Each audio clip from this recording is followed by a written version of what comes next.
स्वागत है आपका आज के हमारे नए क्लास में। जैसा कि आप सभी जानते ही हमने जब आप सिंटैक्स का पहला क्लास बनाया था, उसमें आपको ये बताया था कि सिंटैक्स होता क्या है। यहाँ पर भी आपको बता देते हैं। सिंटैक्स का देखिए मतलब होता है कि आपको कोई सेंटेंस दे दिया जाएगा और आपको उसको करेक्ट लगाना, मतलब उसको क्रम से लगाना होगा।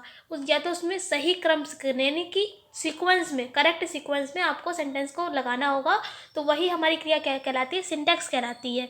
यहाँ पर हमसे एक बच्चे ने कमेंट करके पूछा था कि वर्ब की और एडजेक्टिव की अलग से वीडियो बना दीजिए, क्योंकि हमने सिंटैक्स की वीडियोस बनाई थी उसमें सब कुछ मिक्स था। वर्ब भी थी उसमें और आर्टिकल्स भी थे और काफ़ी चीज़ हमने उसमें दा का यूज़ बताया था, काफ़ी चीज़ें हमने बता दी थी। अब जैसे कि कहा गया, किसी बच्चे ने हमसे कहा है कि वर्ब पर बना दीजिए अलग से, इसीलिए आज का क्लास वर्ब पर होगा। सिंटैक्स में जितने भी वर्ब के रूल होते हैं वो आज हम आपको बताएंगे। आप चाहे क्लास 12th में हो या 11th में हो, ये दोनों ही क्लास के लिए इंपॉर्टेंट है। सिंटैक्स दोनों में ही टॉपिक है ग्रामर में हमारे। तो चलिए आज बताते हैं वर्ब।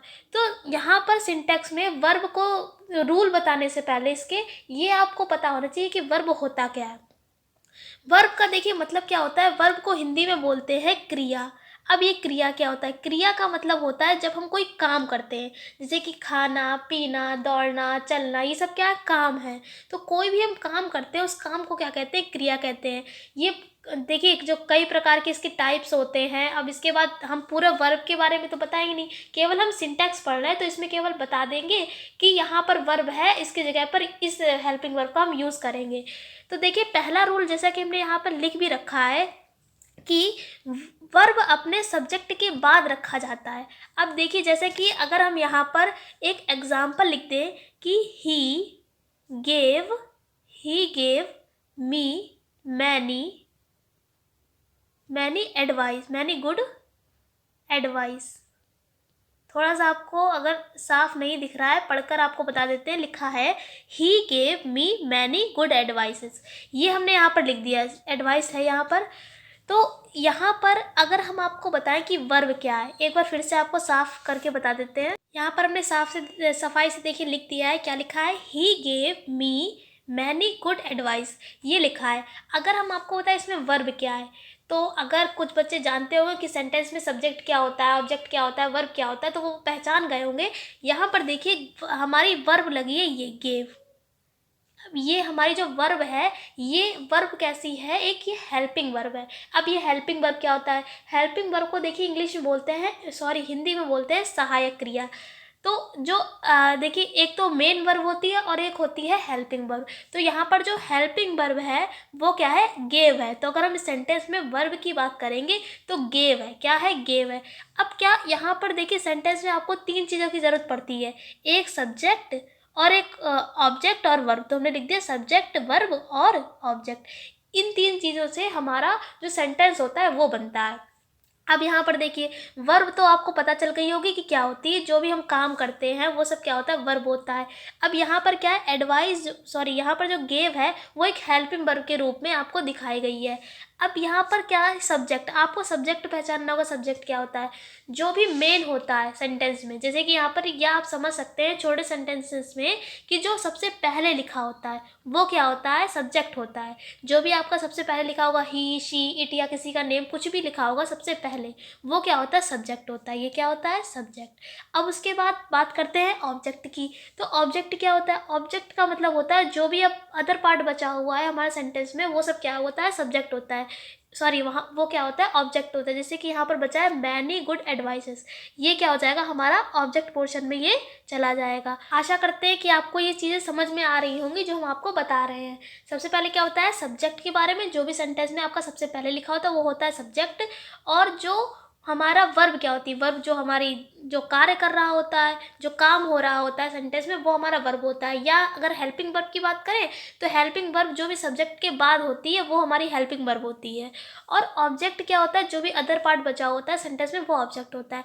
अब बात ये है कि हम आपको ये सब क्यों बता रहे हैं। हम आपको सेंटेंसेस बनाना तो सिखा नहीं रहे हैं, क्या पढ़ा रहे हैं? सिंटैक्स पढ़ा रहे हैं। यहाँ पर देखिए हम इसलिए आपको बता रहे हैं क्योंकि आपको वर्ब बहुत ज़रूरी है पता होना, क्योंकि हम चूंकि वर्ब के बारे में पढ़ रहे हैं यानी क्रिया के बारे में पढ़ रहे हैं, तो आपको वर्ब सेंटेंस में होता कहाँ पे है वो आपको पता होना ज़रूरी है, इसीलिए हम आपको यहाँ पर बता रहे हैं। अब जैसे कि यहाँ पर अगर आपसे कहा जाए, बेसिक अगर हम देखें कि वर्ब पूरे सेंटेंस में कहाँ आती है, तो भाई सब्जेक्ट के बाद ही तो वर्ब आती है। देखिए, अगर हम केवल सिंपल सेंटेंसेस की बात करें तो जो सब्जेक्ट होता है, ये हमारा सब्जेक्ट है, अभी हमने आपको बताया था।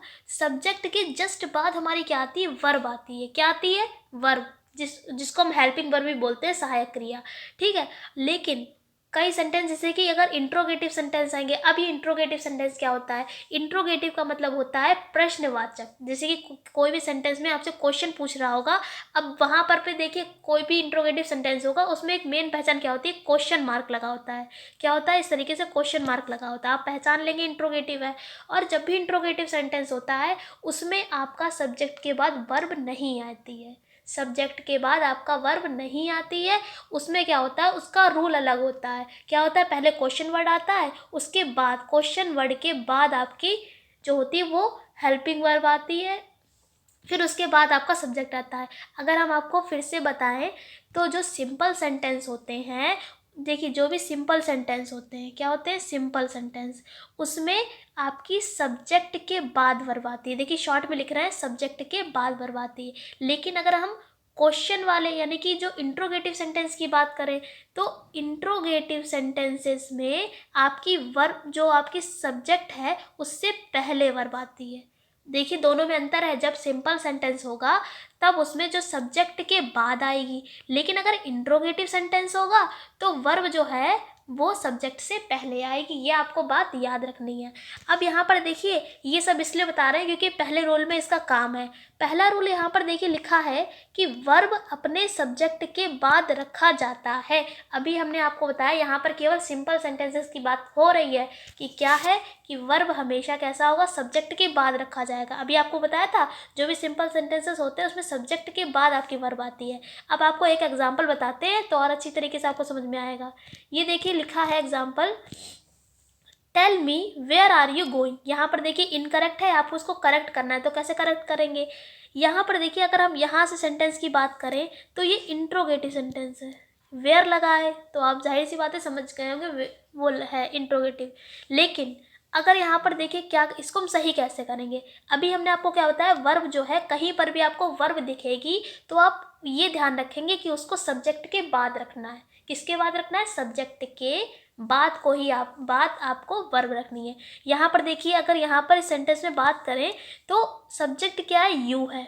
क्या है? यू सब्जेक्ट है यानी करता है। अब क्या है, यहाँ पर देखिए यू के बाद सीधे आपकी मेन वर्ब आ गई है, लेकिन अब भी हम बात कर रहे हैं हेल्पिंग वर्ब की। तो हेल्पिंग वर्ब हमारी क्या है? आर है। यू के संग क्या लगता है? आर लगता है, यही हमारी हेल्पिंग वर्ब है। तो यहाँ पर देखिए सब्जेक्ट से पहले आर लगा है और हमारा रूल क्या है कि सब्जेक्ट के बाद होनी चाहिए वर्ब। तो इस रूल के अकॉर्डिंग जो हमारा ये हेल्पिंग वर्ब है, इसको सब्जेक्ट के बाद आना चाहिए, यानी जो ये आर है वो यू के बाद आना चाहिए, तब हमारा सेंटेंस करेक्ट हो जाएगा। तो देखिए जैसा हमने आपको बताया, लिख भी दिया है कि tell me where you are going, यानी कि जो आर था उसको मैं इधर पहुंचा दिया, यानी कि सब्जेक्ट के बाद पहुंचा दिया और हमारे करेक्ट सेंटेंस हो गया।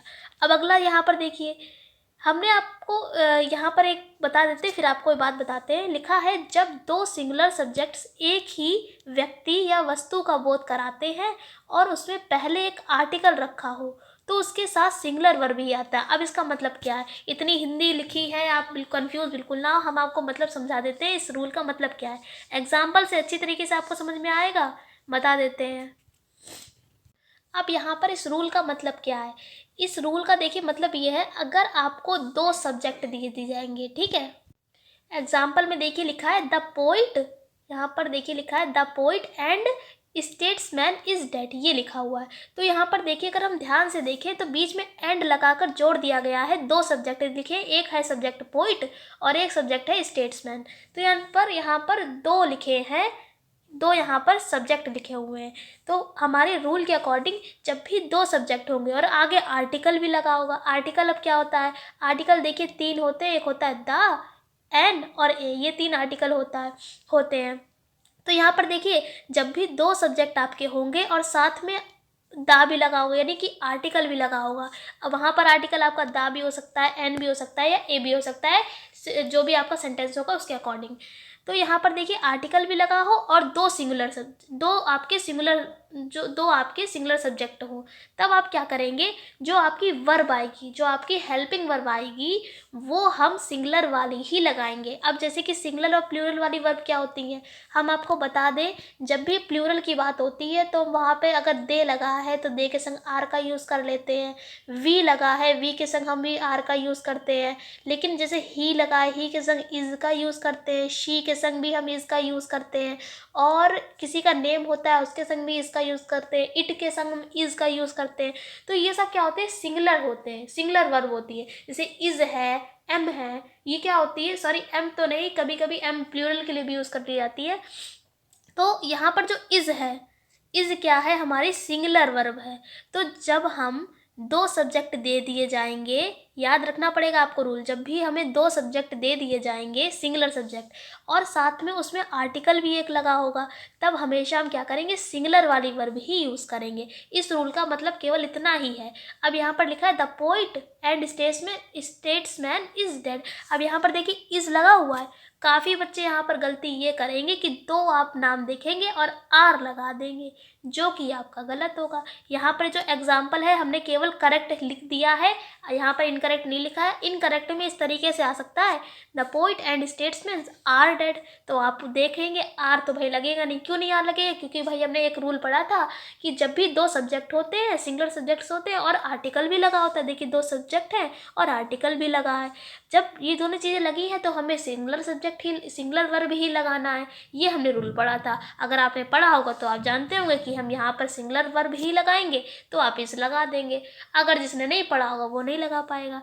तो आशा करते हैं कि आपको ये रूल अच्छी तरीके से समझ में आ गया होगा। नीचे देखिए हमने कई रूल नीचे और लिख रखे हैं, लेकिन आज का क्लास थोड़ा सा बड़ा हो जाएगा क्योंकि हमने यहाँ पर आपको वर्ब के बारे में भी बताया है, इसलिए वीडियो थोड़ी सी बड़ी हो गई है। अगर आपको और नीचे के हमने बताने लगे रूल तो थोड़ी वीडियो और ज़्यादा बड़ी हो जाएगी, इसलिए आज की क्लास का बस इतना ही रखेंगे। और यहाँ पर देखिए एक बात और है, अगर आप इसमें ऐड करना चाहें तो कुछ रूल और ऐड कर सकते हैं जो हम आपको पहले ही पढ़ा चुके हैं। हमने आपको क्या पढ़ाया था कि देखिए, जो हमने पहले वीडियो बनाई थी, सबसे पहला वाला जो पार्ट था सिंटैक्स का, उसमें हमने आपको ये बताया था कि कुछ जो कलेक्टिव नाउन्स होते हैं, यानी कि जो समूहवाचक संज्ञाएं होती हैं, जो कलेक्टिव नाउन्स होते हैं, वो देखने में कैसे लगते हैं, सिंगुलर, कैसे लगते हैं, सिंगुलर, लेकिन होते एक्चुअल में कैसे, वो प्लूरल होते हैं। इसलिए हम प्लूरल वाली ही हेल्पिंग वर्ब का वहाँ पर यूज़ करते हैं। ये भी आपका वर्ब वाले पोर्शन में ही आएगा। आप चाहें तो वहाँ से रूल उठाकर यहाँ पर भी उन रूलों को रख सकते हैं, या वहाँ से यहाँ पर भी आप रूलों को नोट कर सकते हैं, अगर आपको केवल वर्ब वाला पोर्शन ही अलग रखना है। तो आप अगर चाहें तो उन रूलों को यहाँ पर भी लिख सकते हैं। और एक रूल हमने और पढ़ाया था कि कुछ जो नाउन होते हैं वो देखने में प्लूरल लगते हैं, कैसे लगते हैं, प्लूरल यानी बहुवचन वाले, लेकिन एक्चुअल में वो कैसे होते हैं, होते सिंगुलर हैं। ये भी तो वहाँ पर हम यूज़ हेल्पिंग वर्ब भी कैसे करेंगे, सिंगुलर वाले ही करेंगे। तो ये भी हमने आपको रूल पढ़ाया था। तो आप चाहें तो वो जो दो रूल पढ़ाए थे वो आप यहाँ पर भी ऐड कर सकते हैं। लेकिन आज की क्लास बस हम आपको इतना ही पढ़ाएंगे। आई होप आपको पूरा क्लास अच्छी तरीके से समझ में आ गया होगा। अगर नहीं आया है तो आप हमसे कमेंट करके पूछ सकते हैं, और अगर आपको कोई वीडियो चाहिए है किसी टॉपिक से रिलेटेड तो आप हमसे कह सकते हैं। हम आपसे फिर मिलते हैं एक ऐसी क्लास के साथ, तब तक के लिए जय हिंद, जय भारत, धन्यवाद।